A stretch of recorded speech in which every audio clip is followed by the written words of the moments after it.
Watch episode 72 review now. इस कड़ी का केंद्रीय विषय टूटते हुए रिश्ते, बिखरता हुआ घर, अहंकार की लड़ाई और पिता की कमजोर पड़ती सांसों के बीच पैदा होने वाला अपराध बोध है। कहानी वहां से आगे बढ़ती है जहां किरदार अपनी अपनी जिद, उम्मीदों और दुखों में इस हद तक उलझ चुके हैं कि उन्हें इस बात का एहसास ही नहीं रहता कि उनके शब्द, रवैये और फैसले किसी एक इंसान की जिंदगी भी छीन सकते हैं। पूरे एपिसोड में दो बड़े साफ दिखाई देते हैं, एक घर का बंटवारा और दूसरा पिता को दिल का दौरा। और इन्हीं दोनों के इर्द गिर्द सभी किरदारों की भावनाएं घूमती नजर आती है। कड़ी की शुरुआत में ही घर के भीतर फैला तनाव दिखाई देता है। एक तरफ प्यार, ख्वाहिशें और सपने हैं, तो दूसरी तरफ जिम्मेदारियां, बिखरता घर और परेशान रिश्ते। ईमान के संवाद इस खींचतान को और स्पष्ट करते हैं। वो खुद को दो दुनियाओं के बीच फंसा हुआ महसूस करती है।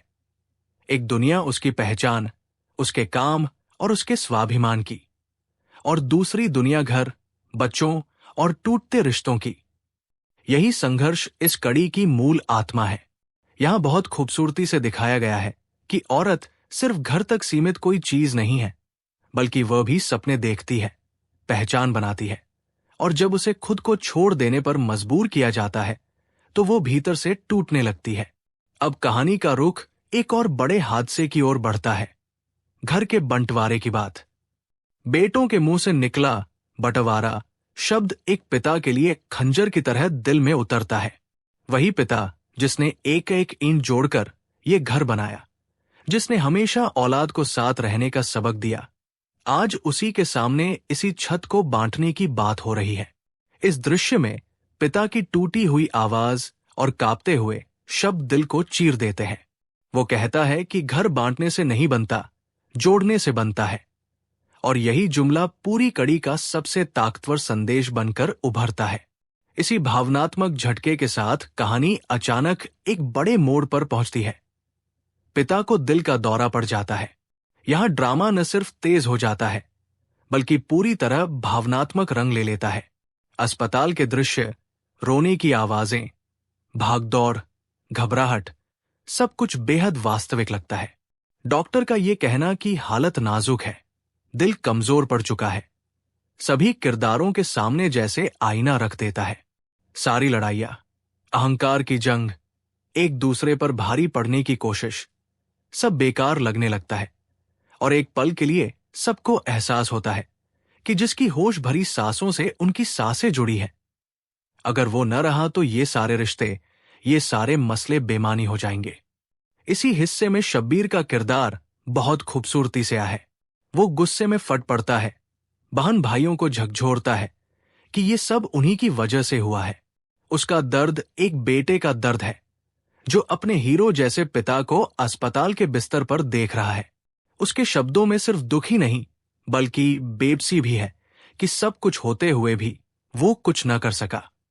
ये दृश्य दिखाते हैं कि इंसान को अपनी गलतियों का एहसास अक्सर तब होता है जब वक्त हाथ से निकलने लगता है। दूसरी ओर घर के अंदर औरतों की जंग भी तेज हो जाती है। एक दूसरे पर इल्जाम तराशी, बद्दुआएं, पुराने जख्मों को ताजा करना, खासकर वो चीख जब एक मां अपने छीने गए बच्चे का जिक्र करती है, पूरी कड़ी को बेहद दर्दनाक रंग दे देती है। यहां लेखक दिखाता है कि जख्म सिर्फ जुबान के नहीं होते, ये वो घाव भी है जो बरसों तक रिश्ते रहते हैं। महक और फिबिया के बीच संवाद सिर्फ तानों का नहीं, बल्कि वर्षों से दबे गुस्से और बेबसी का इजहार है। यही कड़वी बातें साबित करती है कि अगर दिलों के बढ़ जाए तो एक ही छत के नीचे रहकर भी लोग बेघर हो जाते हैं। एपिसोड का सबसे असरदार दृश्य वह है जब डॉक्टर आखिरकार देता है कि पिता को होश आ गया है और अब वे खतरे बाहर। उस पल शुक्र किया है, दुआ, आंसू सब मिलकर एक पैदा करते हैं। इसी सीन में पारिवारिक रिश्तों की असली सामने आती है और जिंदा रहता है। पिता का होश में सिर्फ नहीं बल्कि परिवार बन। लेकिन आने पिता को हिला देती है। वो कहता कि उसे ऐसी औलाद नहीं चाहिए जो मां बाप दिल को दुख दे, जो को एजंग बना दे। उसके लहजे में सख्ती के साथ साथ गहरी टूटन भी झलकती है। वो थक चुका है, बिखर चुका है और पहली बार बेसी से करता है कि उसकी हिम्मत जवाब दे रही है। इस पर लगता है जैसे ये बात सिर्फ ड्रामे के किरदारों से नहीं बल्कि हम सब से कही जा रही हो कि अगर घर के अंदर अहंकार और जिद की आग लग जाए तो सबसे पहले माता पिता जलते हैं। आगे चलकर भाइयों का एक दूसरे के सामने पड़ जाना पिछली ईओ का एहसास और ने कड़ी में जगाती है। वे स्वीकार करते हैं कि गलती दोनों तरफ से हुई। ये स्वीकारोक्ति दरअसल कहानी के नए मोड़ की शुरुआत है।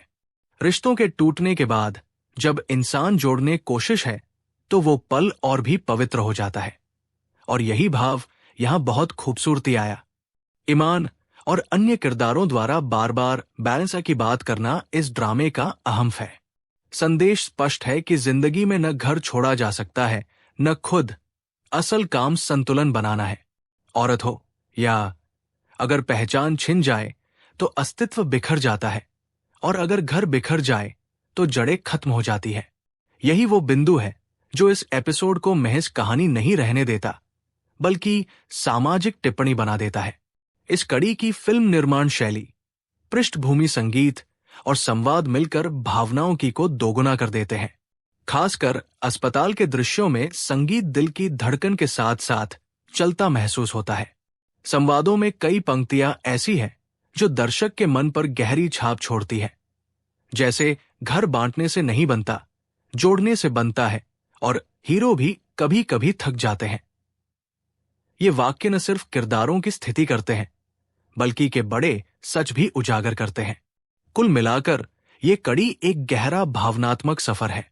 ये हमें सोचने पर मजबूर करती है कि रिश्ते सिर्फ एक घर में साथ रहने का नाम नहीं बल्कि एक दूसरे का सहारा बनने का है। जब अहंकार, जिद और बदगुमानी रिश्तों पर हावी हो जाए तो सबसे पहले बुजुर्ग टूटते हैं और उनके टूटने से घर की नींव हिल जाती है। कड़ी के अंत में उम्मीद तो है मगर साथ ही एक बड़ा सवाल भी छोड़ा जाता है। क्या ये लोग सचमुच बदल जाएंगे या ये सिर्फ पल भर की नरमी है? क्या घर वाकई जुड़ जाएगा या एक दिन बंटवारा अनिवार्य हो जाएगा?